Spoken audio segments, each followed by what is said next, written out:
Imagine taking your family on a dream vacation. Your young daughter, a confident swimmer, excitedly runs into the shallows. You watch her splash around completely at ease. But then, without warning, everything changes. A scream cuts through the air. The water around her turns red.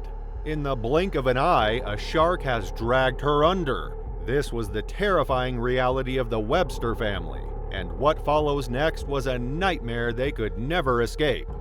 It was a cloudy day on the 23rd of June 2005 when the Webster family, Grant, Cherie, and their daughter Alicia, arrived at the island of Malakula, New Zealand aboard their yacht. The weather had turned dreary and a gloomy atmosphere hung over the island. They had come for a much-needed break, eager to spend time with their friends, the Morecambe family, who had joined them on the voyage. But the island greeted them with an unsettling quiet. The water, usually a source of joy and peace for the Websters, now seemed to hold an underlying tension. Alicia Webster, just 7 years old, loved the water. The ocean had always been her playground, and the rhythmic lapping of the waves against the shore had always calmed her. She was a seasoned swimmer, comfortable in the depths of the sea, and this time she couldn't wait to get in. As the yacht anchored near the shore, the children were quick to leap into the water, eager to explore the shoreline. But LePen Tillerson, a local teacher who had lived on the island for several years, saw Alicia from a distance and knew trouble could be waiting. LePen approached the family and offered a warning. He spoke of the sharks that frequented the waters attracted by the fishing boats in the area. The sharks, he explained, had learned to associate this region with easy meals, making it dangerous for those who ventured too far into the ocean. He advised the family to keep their children out of the water, suggesting that there were freshwater areas nearby that would be much safer. LePen's own children, he added, never swam in the ocean. The Websters, unfamiliar with the risks, dismissed his concern. They had seen local children playing in the water and didn't want to ruin their fun. They moved inland for lunch away from the beach. The time away seemed to ease their tension, but once the meal was finished, the pull of the ocean proved too great to resist. Despite LePen's repeated warnings, the family returned to the shore and let their daughter swim again. They convinced themselves he was exaggerating, that the water was safe. After all, local children were still playing in the shallows. How dangerous could it really be? As Alicia waded into the shallows, her parents watched with a sense of ease. She was a confident swimmer and they had raised her in the water. She called out to them, laughing, before announcing that she needed to pee. Without hesitation, she ventured further from the shore, wading past the gentle break of waves where the water deepened. Her parents, more preoccupied with the sight of local children quickly exiting the water, reassured her that it was fine to relieve herself in the ocean. They turned their attention back to the children on the shore, unaware that their carelessness would soon have devastating consequences. It happened so quickly, just a moment's lapse in attention was enough. The children's hurried retreat from the water hadn't registered with the parents' minds, and when they looked back at their daughter, Alicia was no longer where they had last seen her. Panic set in as they scanned the water, their eyes darting over the waves. Then a chilling scream shattered the quiet of the beach. Alicia burst from the water, blood pouring from a horrific wound in her leg. Her father, Grant, rushed forward, heart pounding as he scooped her from the water. She was barely conscious, her body trembling in his arms as he saw the extent of the damage. Her left leg had been severed at the thigh, the bite marks running along her entire side. Blood stained the water around them, turning the shoreline red. Grant's mind raced as he screamed for help. The family's frantic efforts to staunch the bleeding were in vain. The reality of the situation hit them all at once. The shark had already claimed its victim. The water was alive with the scent of blood, and the children, terrified, scrambled away from the shore. With Alicia in his arms, Grant made the split-second decision to take her back to the yacht. They loaded her into a dinghy, paddling toward the mainland with desperation fueling their every stroke. The trip seemed endless, The weight of their daughter's condition pressed down on them, but nothing could stop them from trying to save her. When they finally reached the shore, they flagged down a lorry and begged the driver to take them to the hospital. But it was too late. An hour later, Alicia was pronounced dead on arrival, her life slipping away long before they had reached help. Her parents were left in stunned disbelief, the full weight of their failure settling over them. They had not heeded the warning. They had believed just for a moment that they understood the ocean better than a local who had lived there for years. The attack on Alicia came without warning, leaving behind more questions than answers. What had driven the shark to target her? Some wondered if it was the blood from her wound that drew the predator close, while others speculated that the debated theory about human urine attracting sharks might have been a factor, though no conclusive evidence existed. Days after the tragedy, local canoeists reported a large tiger shark patrolling the waters near where Alicia had been attacked. Some even suggested a great white might have been involved, having been spotted just days before. However, with no definitive proof, the cause of the attack remained uncertain. The Websters returned home, their hearts shattered by the loss of their daughter. Alicia's memory, bright and full of life, remained with them, a stark contrast to the tragic and unexplained way she had died. The ocean had taken its toll on the Websters, but the relentless forces of nature would strike again, this time in the shark-infested waters of California. Thousands of miles away, two friends full of youthful excitement unknowingly faced the same terror. It was October 2010, and the California sun hung heavy in the morning sky, casting a golden glow over Surf Beach near Vandenberg Air Force Base. The air was cool, a crisp reminder that autumn had arrived, but the water still held the warmth of summer. Matthew Garcia and Lucas Ransom had been waiting for this moment for months. College had kept them too busy, and they had not seen the ocean for far too long. The surf was calling them back, and after a rare weekend away from campus at Lucas's parents' house in Riverside County, they were eager to dive back in. The trip had started with Lucas's enthusiasm, eager to escape the confines of home as soon as he arrived. His mother Candace had tried to persuade him and Matt to linger, suggesting they spend more time at home before heading to the beach. But Lucas, a seasoned swimmer and licensed lifeguard, was confident and dismissive of her concerns. He had grown up in the surf, as comfortable in the water as he was on land.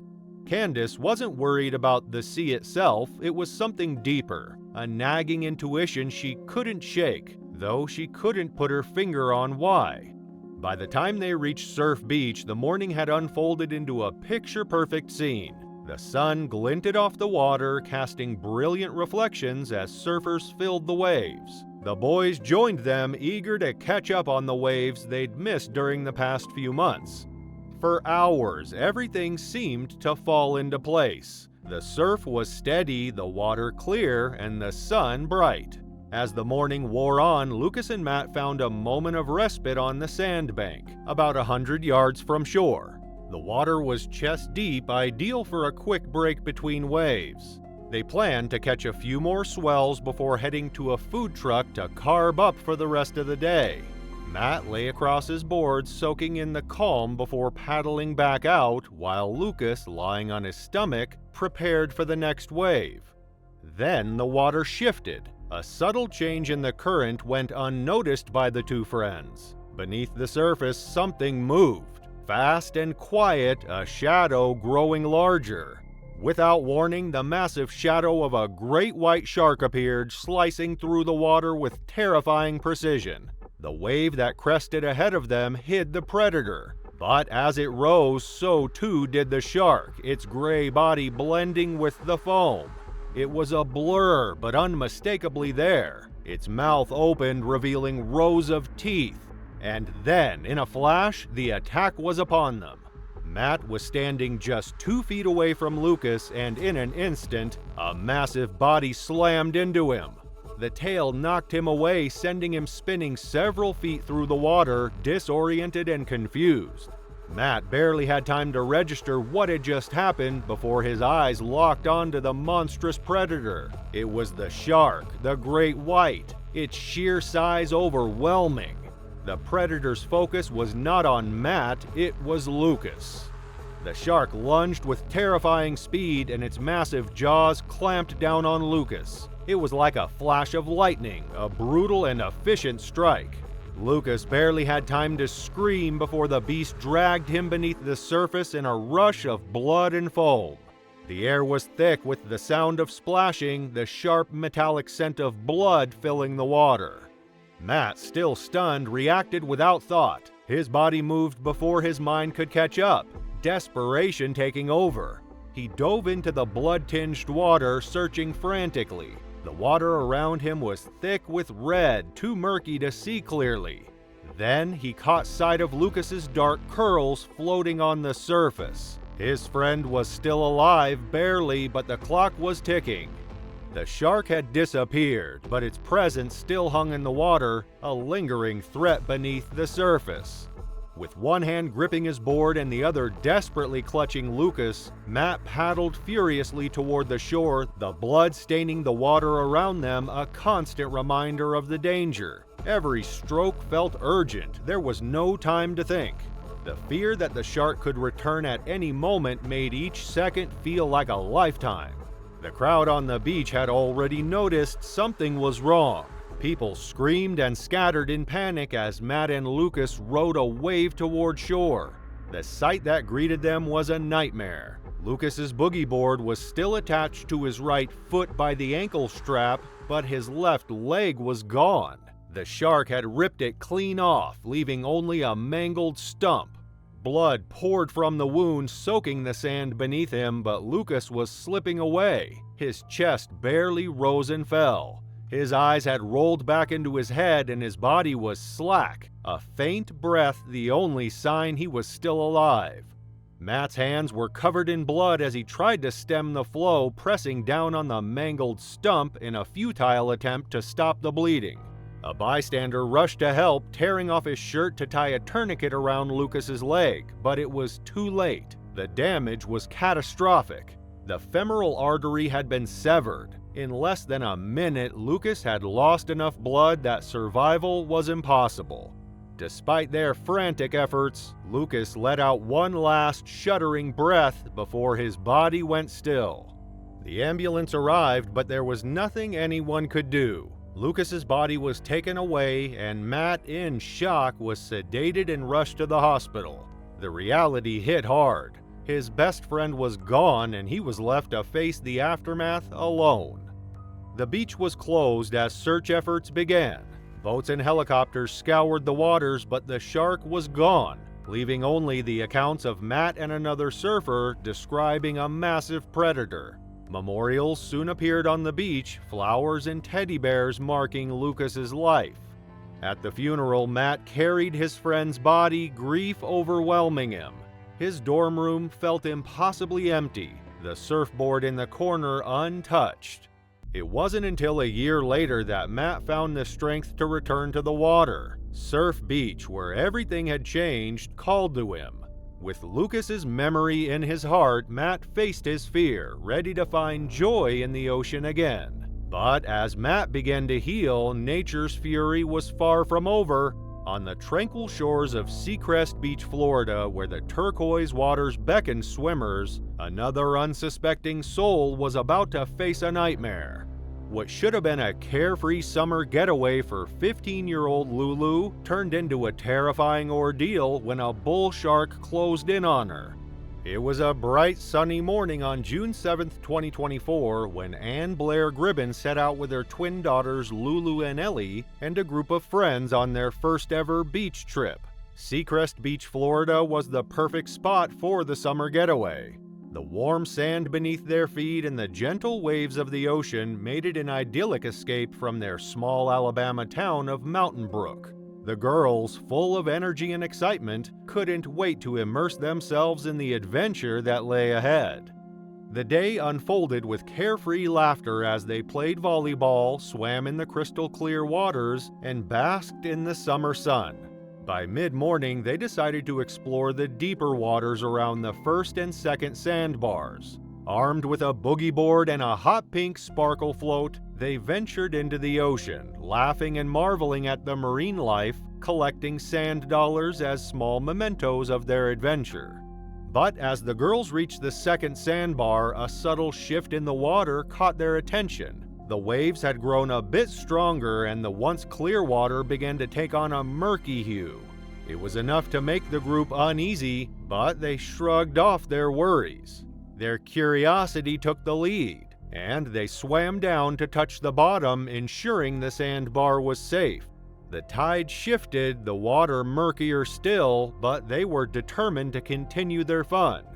After a while, Ellie suggested they take a break and head back to the shore. The girls, exhausted from hours of swimming and sun, agreed. They began to make their way back, the soft rhythm of the waves lapping against their legs. But as they swam through the waist-high water, an ominous presence made itself known. Adele, one of their friends, was the first to see it. A shark fin cutting through the water, circling the group. Panic spread like wildfire. Adele screamed, her voice sharp and frantic, alerting the others. Lulu's twin Ellie felt the cold grip of terror, but she instinctively began to swim faster, not looking back to see if the others followed. As she reached the shore, she turned to see the horror unfold. The water, once serene, was now tainted with blood. Lulu, her sister, was still in the water, fighting a relentless predator. A bull shark, its powerful jaws locked tightly around Lulu's arm, dragged her beneath the surface. The 15-year-old thrashed desperately, trying to escape, but the shark was unyielding. It clamped down on her left hand, tearing it away before moving to her right leg. Blood stained the water, dark and shocking, as Lulu struggled to keep her head above water, gasping for air, each breath feeling more like a battle than the one before. Ellie screamed, her voice hoarse with panic. "That's my sister," she cried, her voice trembling as she watched her twin be dragged under. The beachgoers, once blissfully unaware of the looming danger, now scattered in fear. Ellie's heart pounded in her chest as she begged for someone to help. The world seemed to slow, her vision blurring with tears as she clung to the faint hope that someone would reach Lulu before it was too late. The shark finally released Lulu and retreated, but not before leaving her with devastating injuries. Ellie, desperate to help, dove back into the bloodied water, holding Lulu's head to protect it from the crashing waves. Minutes felt like hours as a group of men and doctors who had been vacationing nearby rushed to assist. The chaos around them was a blur, but Ellie stayed focused on her sister, holding her close despite the gruesome sight of her injuries. And their mother arrived moments later. The sight of her daughter, pale and motionless on the sand, was something no mother should ever have to witness. Ellie could only manage a single sentence before the weight of the scene overwhelmed her. "Mom, it's Lulu," and collapsed beside her daughter, tears streaming down her face as she took in the horror before her. Volunteers and doctors worked quickly to stabilize Lulu, as the haunting sound of screams and sirens echoed across the beach. An airlift was called and Lulu was rushed to Sacred Heart Hospital in Pensacola, an hour and 20 minutes away. Throughout the ordeal, Ellie remained by her side, holding on to the hope that Lulu would survive. But when doctors revealed the extent of her injuries, it was clear that the attack would leave scars, both physical and emotional. Lulu's right leg had to be amputated just above the knee, and her left hand was also lost in the shark's attack. She had also lost nearly 2/3 of her blood supply, and she was in critical condition. Despite everything, Lulu fought to survive. She emerged from the darkness of unconsciousness, her first words a testament to her strength. "I made it." Even as her body was scarred, she maintained her determination. Lulu, who had always dreamed of becoming a doctor, insisted on watching the removal of her central line, her spirit unwavering in the face of the unimaginable. In the days that followed, Lulu underwent several surgeries, each one a step toward recovery. She endured the pain with the same quiet strength that had defined her life up until that point, making jokes and smiling even as her body healed. The beach where the attack had taken place stood eerily silent, a stark reminder of the predator that lurked just beneath the surface. Ellie and her friend Layla returned to the shore one night, finding the beach deserted, as if nature itself was reflecting the somber mood that had gripped them all. Though shark attacks are rare, reports of bull sharks in the area had surfaced in the weeks leading up to the incident. The Bay County Sheriff speculated that the presence of bait fish near the shore might have drawn the shark closer to the sandbar. While many shark bites on humans are believed to be cases of mistaken identity or curiosity, the attack on Lulu served as a chilling reminder of the unpredictability of nature's most dangerous predator. But while Lulu's battle inspired hope, not all encounters with the ocean end in survival. Thousands of miles away in Maui, a new tragedy unfolded. On his last day of vacation, Thomas Smiley, a father and grandfather, swam unaware of the tiger shark lurking nearby. Tracked by wildlife officials just days before, the predator struck without warning, turning his peaceful swim into a fight for his life, one that would forever change his fate. It was a warm May morning in 2019 when Thomas Smiley, 65, walked down the beach toward the water at Kapali Beach Park on the western shore of Maui. For the past 14 years, this had been a place of retreat for Thomas and his wife Gail, a sanctuary where they would recharge and reflect. It had been a tradition for them, and now, in his early retirement, Thomas had planned to spend more time enjoying the things he loved: his family, his hobbies, and the serene shores of Hawaii. Thomas had retired just the year before from his successful career as an optometrist, having owned practices in Roseville and Sacramento. But retirement wasn't just about the rest, it was about living life to the fullest, spending more time with his family and pursuing his passions. He'd always been the adventurous type, an antique and muscle car enthusiast, a member of the Sports Car Club of America, and a vintage stock car racer. In fact, just 2 weeks away, he was due to race his prized 1965 Corvette in an advanced pro class on tracks across Northern California. But today, he was looking forward to his last swim before returning to California the following day. Thomas was highly accomplished, having earned an undergraduate degree in cell biology from UCLA and a doctorate in optometry from UC Berkeley. His intellectual pursuits had always been matched by his thirst for adventure. Whether it was racing cars, scuba diving, or swimming in the Pacific, Thomas embraced every opportunity with enthusiasm. This day, however, would take a tragic turn. It was 9 a.m. when he waded into the water alone. Gail, as always, was content to watch from the shore, where the sun warmed the sand and the waves whispered softly. She had no inkling that this would be the last time she would see Thomas alive. Kapali Beach was a picturesque stretch of coastline, with clear turquoise waters that shimmered under the morning sun. But beneath the surface, hidden from the sun's rays, a silent threat was approaching. A tiger shark, one of the largest and most aggressive species of sharks, its movements being tracked by the Department of Land and Natural Resources. Authorities were aware of the predator's presence, but there were no warning signs posted, and tourists continued to enter the water without hesitation. The shark, a 15-foot beast weighing over 1,000 pounds, had been swimming along the shore for hours undisturbed. Thomas, unaware of the danger beneath him, swam parallel to the shore about 60 yards out. He was an experienced swimmer accustomed to the ocean, a man who had spent decades in the water without incident. But as he moved through the calm waters, a shadow began to loom behind him. The tiger shark, drawn to the movement, circled slowly, its massive body cutting through the water with precision.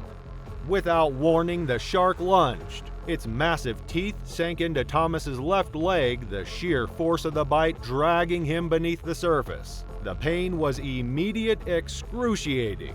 Thomas knew exactly what was happening. The shark had attacked, but the fight for his life had only just begun. Gail, who had been enjoying the morning from the lanai, heard a commotion. She looked out across the ocean where she saw people pointing and gesturing. There was someone struggling in the water, thrashing around. Her heart skipped a beat. Was it Thomas? She watched for a moment, confused. It wasn't like him to struggle in the water. Thomas was a strong swimmer, confident in the ocean's embrace. But something wasn't right. The man in the water was flailing, his body convulsing in a way that didn't seem natural. Gail's worry deepened. On the shore, bystanders stared helplessly as Thomas fought to make it back to safety. The water around him turned red, clouded with blood as he struggled to stay afloat. He was losing strength, his movements slowing, the attack taking its toll. Witnesses on the beach could only watch in horror as Thomas, his leg mangled, attempted to swim toward the shore, but with every stroke it seemed like he was sinking further. The life-saving jet ski had been scrambled late, too late to intervene before the worst had already happened. By the time the police rescue unit arrived on the watercraft, Thomas was unresponsive, his body barely moving. The shark had retreated, disappearing beneath the surface. The rescuers worked quickly, pulling him onto the jet ski, his body limp and bloodied, a pool of dark water trailing behind them as they sped back toward the shore. Gail stood frozen on the beach, her gaze fixed on the water. The moment the rescuers reached the shore and pulled Thomas's lifeless body from the jet ski, her heart stopped. She knew, without seeing his face, that it was him. It was Thomas. His swimsuit, his build, everything confirmed her worst fear. She ran to him, crying out as she dropped to his side. He was pale, unresponsive. The love of her life, the man she had been inseparable from for over 40 years, was gone. Despite attempts at CPR, it was too late. Thomas's injuries were catastrophic. His left leg severed below the knee, his wrist shredded from fighting off the shark. He had bled out, losing too much blood to survive. The attack came without warning, no signs, no barricades. Thomas, a man who had faced life's challenges with vigor, was caught off guard in the wrong place at the wrong time. His death sent shockwaves through his family. A man who lived for adventure and loved his family deeply, Thomas left behind 3 children and 6 grandchildren, who now mourned his loss. Gail, his wife of 42 years, was left to navigate life without him. Though she didn't blame officials, Gail knew that had they been informed of the shark's presence, Thomas would have stayed on shore. Hawaii averages about 20 shark attacks a year. But Thomas's was the first fatal one since 2015 and the 6th of the year.